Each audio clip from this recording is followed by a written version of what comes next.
We are being tricked. Chapter 1127 is not the laid-back casual adventure it was presented as, and I've already gone through a whole ton of inconsistencies, like Luffy's disappearing and transforming weapons using a Gear 3rd attack whilst yelling Gear 4th, etc. But there is so much more that I didn't even notice. We've had literally thousands of detectives on this case in the comments of those videos I made, and they have unearthed new evidence to submit to the Council of Fictional Pirate Appreciators. We have a series of new art and dialogue errors that are frankly inexcusable and could not have passed quality control unless it was purposeful, and the conclusion is that something is very wrong in Elbaf if this is indeed even Elbaf. So here's the first thing about chapter 1127. It presented such a strange series of inconsistencies that it very much took focus off the previous chapter. Specifically the voice that woke Nami up at the end. We still have no idea who that voice was. And if we take for granted that it wasn't Luffy, Zoro, Sanji, or Usopp, because none of them were anywhere near Nami as presented to us, then that leaves us with very uncomfortable and mysterious options. Okay, let's break out my first conspiracy theory of the video. There's gonna be lots. But the first one is that someone was yelling for Nami to wake up because she is still currently asleep. And that could be one of the Straw Hats trying to wake her up from whatever state she's currently in. And Oda is deceiving us by juxtaposing Nami waking up in her dream/hallucination world. But that's our first big question and a very big sign that something is still wrong. Who was the voice from? Where is it coming from? Other question words about the voice. The second thing that I didn't pick up on initially is the ridiculous amount of convenient events that happened during 1127. So this is quite clever because Oda disguises it as a joke, but Nami yells for Luffy, Zoro, Sanji, and even says that she would settle for Usopp in that order. And then magically the 4 Straw Hats that happened to show up and rescue her are the exact ones she mentioned. The 4 people that Nami mentioned just so happen to be the ones that show up, and that seems very natural to us because it was already flagged to us that they were the ones missing. So they are the crew members that we expected to see, but Nami doesn't know that. She doesn't know what the crew composition is at the moment. In fact, she doesn't know anything. But before we dig further into this, I just wanted to say that there is something very nice about Nami calling for Usopp. It's played as a gag, I'll settle for Usopp, I guess, but there's a much more heartwarming meaning underneath, because she could have called out for Frankie, Brook, Robin, or Jinbei, but I think that Nami called for Usopp because he was part of the crew that saved her from Arlong. So Nami's belief and trust in Usopp is on a whole different level to the later crew members. It goes back to a very primal feeling of wanting to be saved and turning to the savior who did the saving in that moment that required the saving. But then once everyone does show up to do some more saving of Nami, they're all acting a little bit weird, almost like a poorly acted parody of themselves. Usopp's extreme cowardice, Sanji's over the top simping, even dressed like a knight in shining armor, and also the dialogue is very odd. You've got Sanji calmly talking about bugs, which he hates, you've got Zoro focused on finding something, and then you've got Luffy rejecting food. And you may not have picked up on some of these because the difference in translations between scans and official this week is a chasm that I can only describe as gaping. For example, in the scans, Luffy's dialogue tastes that he wonders how the cat will taste. However, his dialogue in the official translation has Luffy saying that he'll pass on eating the cat. It really is insane how these two translations found the exact opposite thing to say. However, in this case, native Japanese speakers have said that the official is the more accurate one, and that is more alarming. Because again, this is Luffy rejecting food. He doesn't pass on food. Now, on the other side, in the scan, Sanji implies that he wants to cook the giant bees because they're nutritious and everything. But in the official translation, Sanji specifically states that it's the honey from their hive that's nutritious. So this is the opposite situation. According to the original Japanese, the scans are more accurate here. Honey is not mentioned in Japanese, but that could just be because that's Japanese. It's a language that just often leaves context out and assumes that you know it. But as stated by the literal text, it could be implied that Sanji is talking about the bees themselves. And thanks to the Library of Ohara for clearing that up for me, by the way, very helpful man. But the reason why we in any way care about Sanji's bee dialogue is because Jaya established that he is extremely afraid of bugs, insects, arachnids, and really anything that's part of that world. So to have him potentially talking about eating them is as much of a red flag as Luffy not wanting to eat the big cat. And as stated before, Zoro's top priority is finding the sea so that they can get back to the rest of the crew. Thankfully, this line was translated pretty much the same across both, but finding the sea, I don't know, that requires having a sense of direction direction. So Luffy, Zoro, and Sanji, they're all very subtly off. And that's before we get into the extended art inconsistencies because, mate, I took a lot of time in the previous video to point these out, but I didn't take nearly enough time because there are so many more that I didn't even pick up on. There is at least one mistake on every page. Previously, I talked about Luffy's magically appearing and transforming sword axe, as well as the potentially missing straw hat, but we also have a bizarre amount of art errors with Nami and Sanji. Let's start with Sanji first. Here's a free jump. The impact of it has no flames. He's still striking the big kitty cat, but it's a straightforward impact. No fire to be found. Also, Sanji used his right leg to heat up and charge the free jump, but he struck the lion with his left leg. Now, one reason I can give for this that doesn't have to do with us being tricked is that this could have been a mistake made due to Oda copying his original Alabasta composition, where Sanji is using his left leg. But whenever Sanji charges a Diablo Jumper, it's almost always the right leg. So this could just be Oda being a bit too comfortable with his classic poses and not quite lining them up. However, there are a lot of other errors in the chapter that are more difficult to explain. And I think that Oda put some sleight of hand into this chapter with Nami. After drawing a shot of her bent over with surprisingly shiny fabric, I bet that he was betting that this would occupy the minds of readers and they wouldn't notice the really weird stuff he did with Nami. And judging by my comments, I think it worked on quite a few of you. But thing number the first, Nami's sword disappears after she reaches the balcony. It's just gone. At first, I thought it might have been separated from her during the fall, but the sword actually vanishes long before then for no good reason. It's with her on one page and just magically gone the next. And there's also an art inconsistency in the previous chapter that slipped by me. When Nami initially wakes up, we see her right arm over her face with two armbands. But then when she actually gets up, these armbands have switched sides and they're now on the left. And in chapter 1127, these armbands disappear completely in at least 2 panels. Also, Nami's belt buckle changes quite drastically between chapters. In 1126, it was more circular and had this sort of ornate flower design, but in the next chapter, it changes to a more basic rectangular belt buckle, and there's even one panel where Nami doesn't have a belt buckle at all. So here's one potential explanation for this, which, it shouldn't be discounted, but there is a common misconception in manga production that the author is the only person who does any drawing. That is not true, and especially for One Piece, there's a whole team of artists who work to bring Oda's vision to life. He doesn't draw the details of every page of this manga himself, he does do all of the storyboarding, but he has multiple assistants, and with that in mind, this is their first week of brand new costumes, and so there may have been inconsistencies with different assistants missing different details. That's the explanation I would give if there were 1, 2,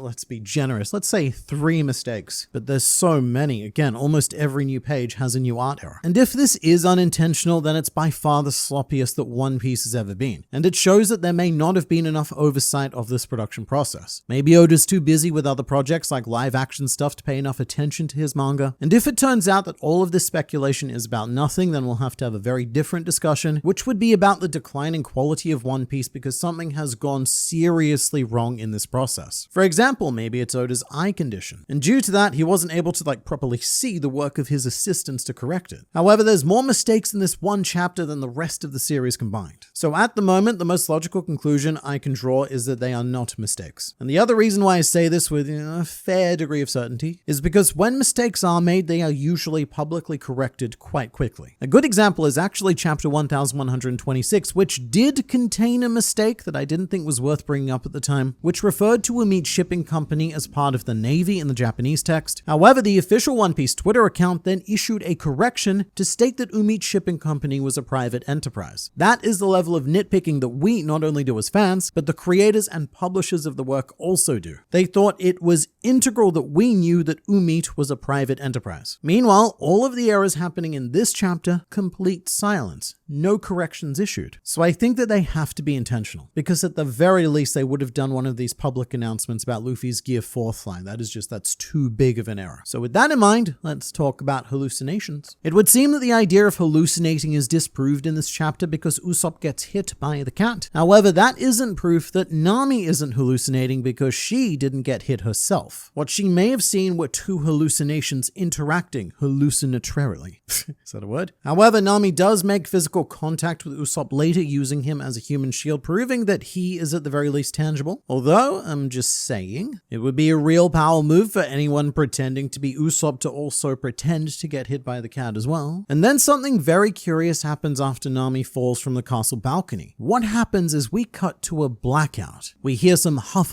huffs and some wud-wuds. But we don't actually see Nami land, and it's almost like we skip part of the scene and we cut back to Nami awake with a lion in front of her. It's a really weird transition that feels quite similar to the panel of black we saw when Nami first woke up. Almost like she left a zone in a game and so we needed to cut to a loading screen to fill out the rest of the world that she was stepping into. And that's also when our loaded characters come in. There's unusually reliable Zoro, stereotypically cowardly Usopp, and Sanji with his florid language of love. It would be pretty funny if what we were seeing was how Nami views each of the Straw Hats, like she was partially conjuring these hallucinations based on her personal experience, which would explain why Luffy's gear attacks don't quite make sense. Because Nami doesn't understand gears. To her, Luffy just screams a number and then just does something wacky. And to Nami, Gear 4th would be the latest she's heard, because I don't think Luffy has mentioned Gear 5th by name to any of the Straw Hats. Could be wrong about that, I can't be bothered to check it. But it would also explain why the monster trio attacked in the exact same way that they did during chapter 162 in Alabasta. This was a formative memory for Nami, seeing all of them attack together to bring down a big monster in no time at all. And it was even her comment afterwards that the monster never stood a chance. So if Nami is ever in danger of being eaten by another big monster, then that is her immediate go-to desire. You three, do that again. It might just be reading too much into things now, but there's also a very curious panel of Zoro looking very seriously up at Luffy, and I can imagine this maybe being Zoro seeing Luffy's sword and thinking to himself that, that wasn't there before. Zoro is very alert when it comes to swords. And that might be why he's so unusually reliable and wanting to find the rest of the crew. Not all of the Straw Hats here necessarily need to be hallucinations. It could be 1, 2, all of them. But that drawing of Zoro, again, this is probably just reading too much into things, but it looks to me like he senses that something isn't quite right here. And we should also talk about why we've separated Chopper from the OG5. It's very potentially because whatever trick is being played here would not work if Chopper was present. Chopper has an absurdly great sense of smell. On Alabasta, he was able to locate the rest of the crew just by detecting Nami's perfume. So conjuring fake crew members probably wouldn't work on Chopper because he'd be able to smell that something was wrong. And if we continue the Alabasta similarities, and this could even end with Chopper being the hero here and smelling out all of the crew to gather them together. And the fun thing about potentially mirroring Alabasta more is that arc started with a character who had the power to impersonate the Straw Hats as well. And it's not the only time either. In fact, this is the third instance that Oda has potentially gone back to this well. Early on in Whole Cake Island, we received a chapter called Adventure in the Mysterious Forest, which is a shockingly similar name to the title of chapter 1127. But this was our first Seducing Woods chapter, where the Straw Hats encountered Brulee's mirror copies of them. And as a point against Chopper, he wasn't able to tell the difference between real and mirror people here. Which begs the question, do mirrors reflect smell?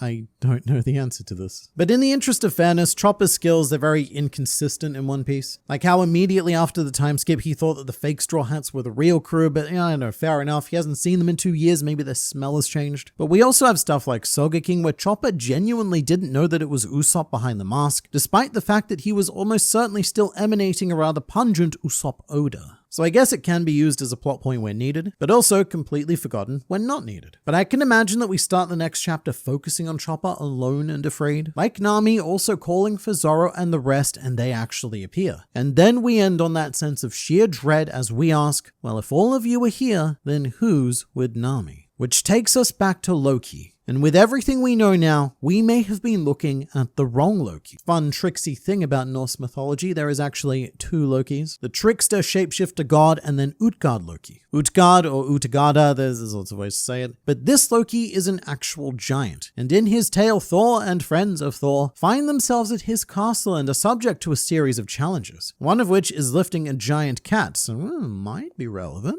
And as time goes on, it becomes clear that Utgard Loki is using all sorts of magic and deception to outwit and outplay Thor. I would explain it in more detail, but the actual story has been described as follows. Well known though it may be, the story of the journey of Thor to the castle of giant Utgard Loki in Jotunheim is a confused jumble of elements from Norse mythology, which I think is actually far more perfect than going through the tale itself, because what we have in One Piece right now is a confused jumble of elements. However, this story doesn't quite end as you'd expect, because Thor and friends of of Thor are unable to overcome Loki's challenges. And then Utgarda Loki, I guess he just gets bored, he gives them the Norse mythology equivalent of the finger, and then just F's off, never to be seen again. There's quite a few contests as well that we should maybe keep an eye out for. One of them was a drinking contest, which I could see Zorro eagerly participating in, and it's even possible that all 6 of our missing straw hats have been separated and are undergoing their own tricksy trials. I'm not sure about that, just because it seems like a lot of time and drawing for Oda to have 6 different stories playing out in tandem. And I'd also like to reiterate that it is possible that what we're seeing is quite simply the 5 straw hats meeting up, and we've overreacted to a series of production errors. But given the reputation of One Piece as a very consistent series that both admits and corrects mistakes immediately, I do think I have to give Oda credit that all of this is on purpose and that nothing is what it seems. And whatever the future may hold, I'm fairly confident in saying that this will go down as probably the single most hyperanalyzed chapter in all of One Piece.